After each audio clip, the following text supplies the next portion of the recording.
Hive's time in business, 0 days. Looking to launch in March of 2022. Hive's initial token supply, 1 million tokens. Circulating token supply after launch, 440,000 tokens. Market cap, $100 million. The ICO or initial coin offering token price, $100. Actual circulating supply market cap, $44 million. NFT cost, around $1,000 to $1,200 or 10 to 12 honey. How much can you make in 1 year? Anywhere from 165% all the way up to 730% depending on which NFT you have. Payback period on the worst NFT is 200 days. Payback period on the best NFT, 50 days. Total NFTs for sale, 40,000. Revenue they are trying to raise, about 44 million or 440,000 honey tokens. Rewards wallet value, 440,000 honey or $44 million at ICO price. Payouts per day on all 40,000 of those nodes, at least 2,060 honey. How many days can they afford to pay that out from the rewards wallet? About 200.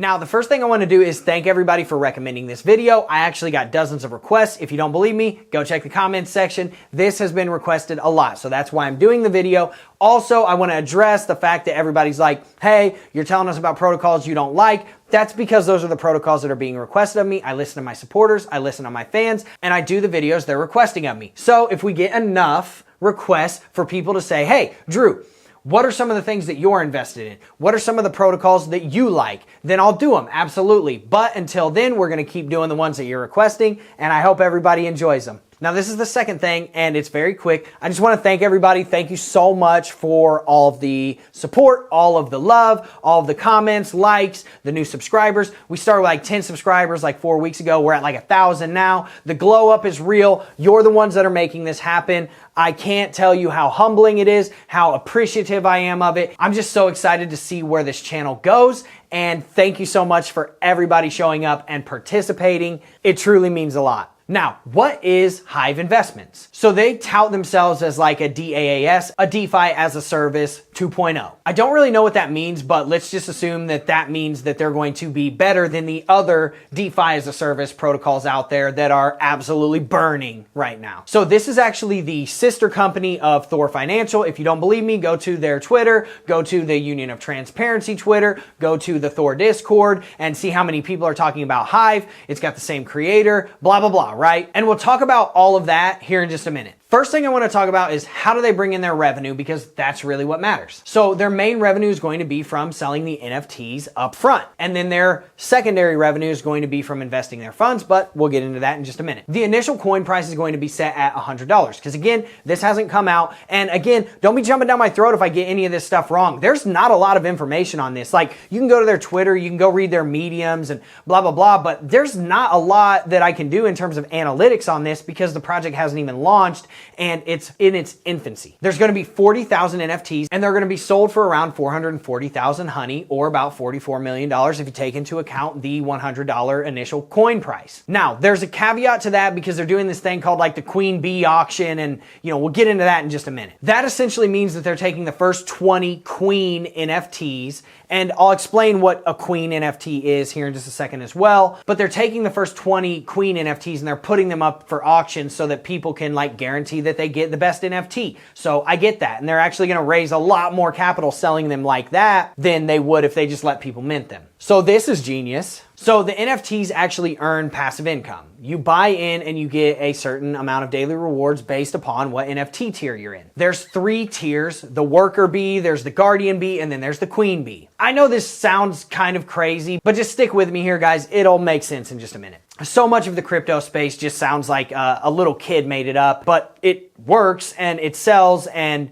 that's great. So the worker bee has like a 98% chance of being minted. You have to pay a certain amount to mint the NFT, and this one has a 98% chance of that's what you get. There's 39,200 of them out of the 40,000. The daily rewards on this is going to be 0.05 honey or about 0.5% per day, depending on where you buy it, because they're actually tiering the NFTs where the more that sell, the higher the price is going to be. And I'll explain that in just a second as well. So the Guardian has a 1.5% chance of being minted, so not a very good chance. There's only 600 of them out of the 40,000, and you get 0.1 honey or 1% every day. So the Queen NFT is the top tier one, the big dog, and it only has a chance of 0.5% chance. So like you're not getting one of these. Like you could if you get really lucky, I get it, but most likely you're gonna get the worker bee if you leave it up to chance. There's only 200 out of the 40,000 that are queen bees. They actually get paid out 0.2 honey per day, and it's a 2% ROI per day. So basically your yield, your ROI, and your payoff period depends upon what NFT you mint. And there's a way that you can guarantee that, and that's through the queen bee auction that's happening literally right now. But you better move fast because by the time this video drops, it might be done. So here's just a quick disclaimer. I don't necessarily know what that yield means because I don't think that yield takes into account the fact that they're tiering the NFTs. So yeah, maybe that yield, maybe that 0.2 honey that you're earning on the queen bee is 2% if you bought that NFT for 10 tokens. But if you buy the last NFT and you get charged 12 honey, then that 0.2 is no longer 2%. You see what I'm saying? The higher you pay for the NFT, the less that yield is. So I wish they would be a little bit more transparent about that. But you know, it's very intricate. I get it. It costs 10 tokens immediately to buy the NFT, and you have absolutely no control over what you get unless you go and buy the queen in the auction. Now, the price goes up for every 8,000 sold. So for the first 8,000, it's gonna be 10 honey. That brings in 80,000 honey to the protocol. Now, the next 8,000, which would be 8,000 to 16,000, you have to pay 10.5 honey, blah, blah, blah. The next tier up, you have to pay 11. The next tier up, you have to pay 11.5. And then from 32,000 to 40,000 NFTs, you have to pay 12. So this would essentially make the market value of their NFTs around 440,000 honey, which is about $44 million if you take into account the ICO price. So that's kind of what I'm seeing as their valuation. It's $44 million is what they're valuing their protocol at, plus whatever they bring in from the auction, which is to be determined because it's not a calculation that you can make right now. Now, let's touch on the Queen's auction really quick. So 20% of the Queen NFTs have actually already been minted and they're being offered up in an auction right now. So that means 20 of the Queen NFTs out of the 100 are being offered up in auction right now. That auction goes from February 28th to March 6th, and each one of the NFTs gets 8 hours for you to bid on it. Now, their whole point of this is they say, we want to raise at least $2 million worth of liquidity so that whenever we do launch the project, like there's liquidity. Okay, I get that. Absolutely. That's actually pretty genius. And you're going to make a lot more money on these because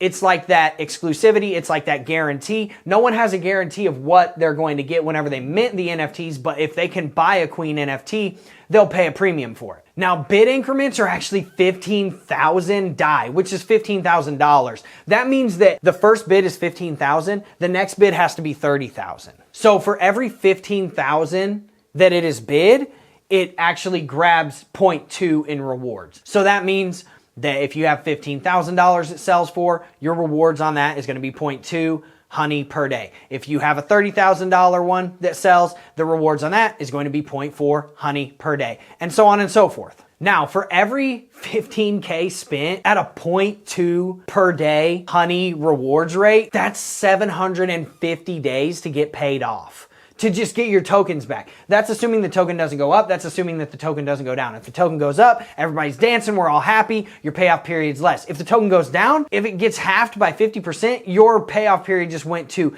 1,500 days. That's like almost 5 years, bud. So this is basically for the people with enough money and the whales so that they can ape into the project and guarantee that they get the top tier node, the top tier rewards, blah, blah, blah. So this could actually stop price from like moon rocketing at launch so much, because if you let the whales get in early, OTC, like over the counter, off the market, then the likelihood of them buying more later is less. And they've got other ways that they're protecting against this, which I thought was really cool too. And the whales are buying at like 15x, bare minimum, what everyone else is buying at. Like some of them are buying at 90x. It's crazy. And we'll touch on that in just a second too. So how they're stopping whales from doing this is limiting the amount of honey that you can hold in a wallet. Then they're limiting how many NFTs can be minted per wallet. Then on the launch date, the sales tax is actually going to be 100% allocated to the treasury, being able to do buybacks and stabilize the price. Transfers between wallets will either be limited or they will just absolutely be turned off so that people can't just take a bunch of honey, transfer it over to this wallet, buy another NFT, get more honey, transfer it over to this wallet, buy a bunch of other NFTs, and then like a whale just owns 50% of the NFTs. I honestly don't really think this does much because where there's a will, there's a way. They'll figure out a way to like own it if they want to. But I do think it's a step in the right direction. Absolutely. It's like a fail safe. Why would you buy it early? Well, first off, to guarantee that you have a queen bee NFT and you get the higher rewards. And then there's like a couple of other things that they said are added benefits. And one of those things is that you get a like private place in the Discord where you have more access to the team and blah, blah, blah. Well, yeah, I would assume if they're paying 90x more than the other investors, yeah, I mean, give them a little bit of your time. Absolutely. I think they deserve that. But is that enough to get you in and make you pay 90x, 70x? I don't know. The first 4 that I've seen sell so far have gone at astronomical prices. The most expensive one I've seen so far is 90K. Here it is. Now, what is the ROI per year on this? Now, this does not take into account the fact that the NFT should still have value. Like, that's built into the protocol immediately. They cap the amount of NFTs. They make it sellable and transferable. I get that. We're not taking that into account right now. And that is exponentially, tremendously higher for the ones that are like queen bees. You see what I'm saying? And especially the ones that are queen bees that were sold in the auction that have like, you know, 1 full honey a day for rewards. So the worker bee APR is like 182.5%. Now for the guardian, the APY is 365. For the queen, the APR is actually 730% per year. And if you bought it outright and you didn't get lucky and you just took the guarantee and said, I'm gonna pay $90,000 for this, your APR is not gonna be 700 and some odd percent. Now, the next thing I wanna cover is their NFT marketplace. This is where you'll be able to trade and buy and sell your NFTs literally immediately upon the completion of the NFT minting process. Some of them are gonna be worth astronomically more than what you bought them for because you'll see what the queens sold for, and then if you get lucky and get a queen, you're gonna be able to make a lot of money off of that. So let's break down their tokens and how they're distributed really quick. So there's gonna be 1 million honey minted. 440,000 of those are going to go into a multi-signature treasury wallet. Now, there's gonna be 440,000 in the rewards wallet as well. And then 10% of the tokens, which is 100,000 tokens, goes to the team. The team can actually use that wallet to mint their own NFTs too, just so you know. And to touch on the multi-signature thing, multi-signature doesn't matter if everyone that has to sign on it is in cahoots, right? It's not gonna be your grandma signature that they need. And she's like, oh, it's okay, don't take all of Davy's money.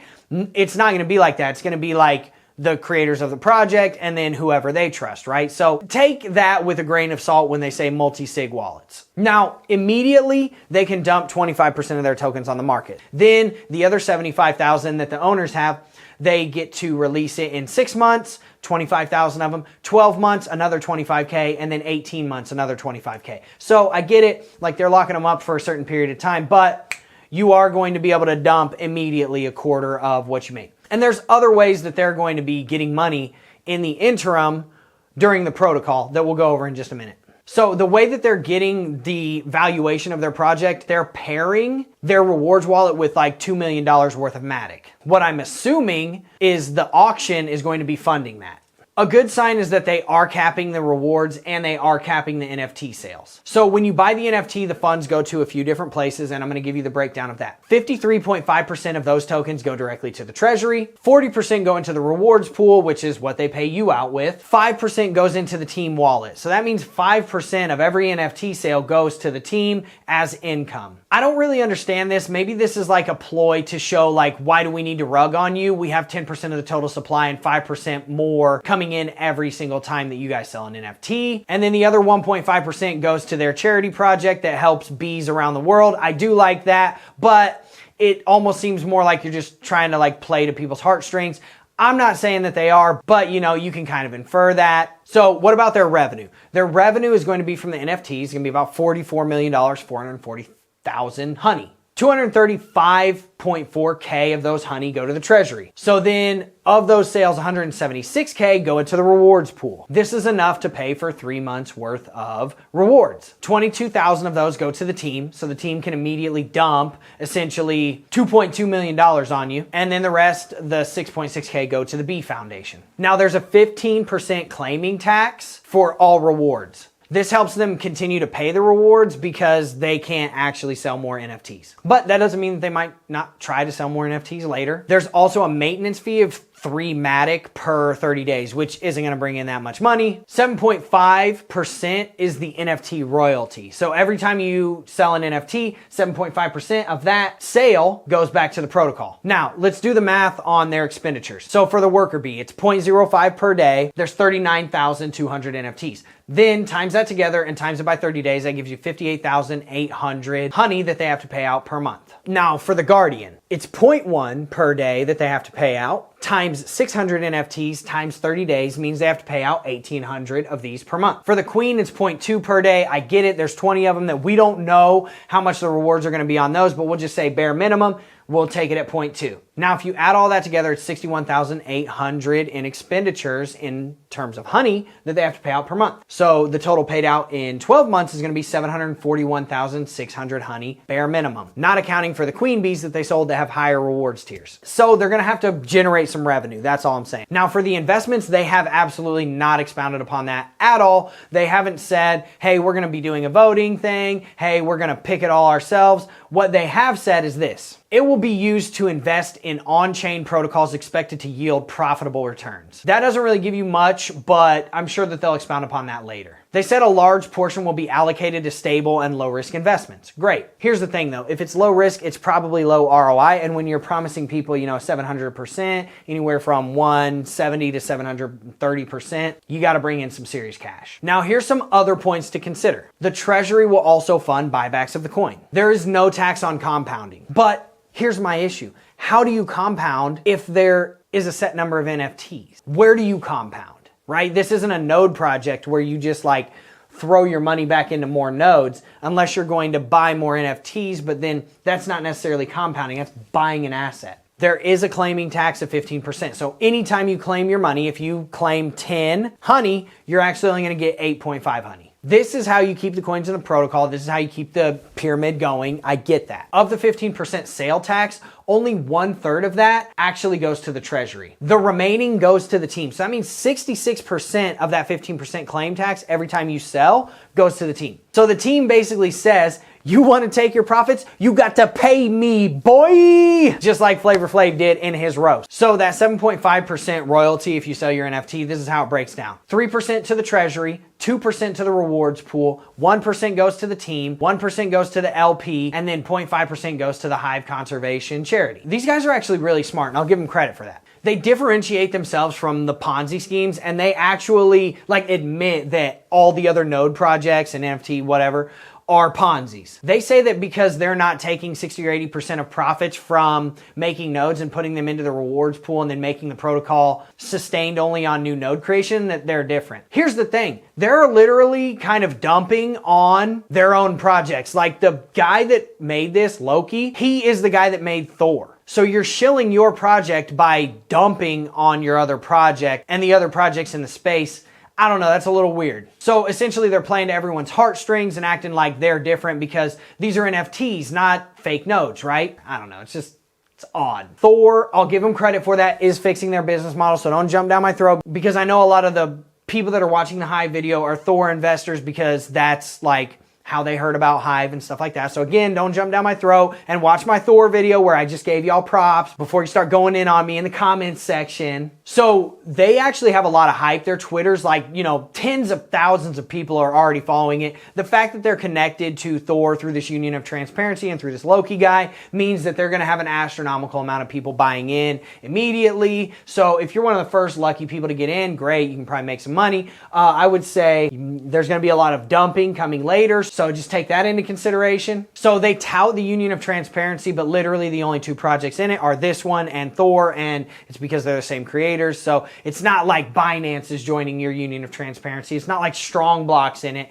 or VeChain is in this project, AVAX, stuff like that. So, you know, that's cool, but when it's literally the same guy, I don't know if that's necessarily a union of transparency. Yeah, you know who you are, you know what you're doing, but does everybody else? I don't know. So they're supposed to have a treasury investment portfolio section on their website. I get that. That's cool. I dig the transparency on that, but we'll see what that looks like when it happens. And they have yet to say what those investments are going to be and how they're going to invest it and how much proportion of the capital that they bring in is going to be invested and what it's going to be invested in. Like, are you trying to get 19% ROIs? Are you trying to get home runs? Like, please don't invest in Time Wonderland. So they're also supposed to be audited by CertiK before the protocol launches. So hopefully that actually happens and that's not just like a ploy to say, hey, let's gain some traction, let's gain some followers, let's gain some buyers. So they've been KYC'd by Assure DeFi, but again, we know about Assure DeFi. If you don't know who they are, go watch my Thor videos. I'll explain to you really quick who they are, but it's just this KYC firm that literally was created in 2022, in like late January of 2022. What's weird is that they are supposed to be making and verifying that protocols are transparent and like the team members behind it are known and vetted, right? But they're not even telling you who their team members are. Like, if you go to their website, literally the CEO is like El Crypto Chapo. The other person is like some meme thing. It's not a good look. So I don't put a lot of weight on the fact that they're KYC by Assure DeFi. It is what it is. One last thing that I thought was kind of troublesome, but it had a good reasoning behind it, was the fact that they say that they have bear market protection. What that means is they have the ability to just like hack it away, like bam, slash their rewards by 50% anytime they want if the market conditions are showing that that would be what they need to do. Now, here's the problem. In a volatile cryptocurrency space, how many times are you going to do that? And if you do that, then do you take the rewards back up later after the market conditions have stabilized, or does it always stay there? And then you do it again and you do it again and you do it again. And it's like a degenerating model and a self-fulfilling prophecy. So that's just another thing to take into consideration. You guys make your own decision. I'm not going to tell you whether I'm getting in or whether I'm not getting in, because that's not the point of this video. The point of this video is to just review this protocol and let you know what's going on with it. So with that being said, thank you so much for showing up to the video. Thank you so much for all the love and support. I honestly can't thank you enough. I'm super appreciative of all the new subscribers, all the comments, all the likes. Anything you want to see, drop that in the comments section. Make sure you smash that like button like somebody just dissed your mom. You already know what time it is. Hit that subscribe button and bang that notification bell like your life depended on it. Comment anything that you want to see, whether you hate my braids, whatever. Tell me what you're thinking in the comments and let's keep it going. I love the banter. I love the glow up of the channel. I appreciate your participation in it, and I will see you in the next video. Thanks a lot, guys.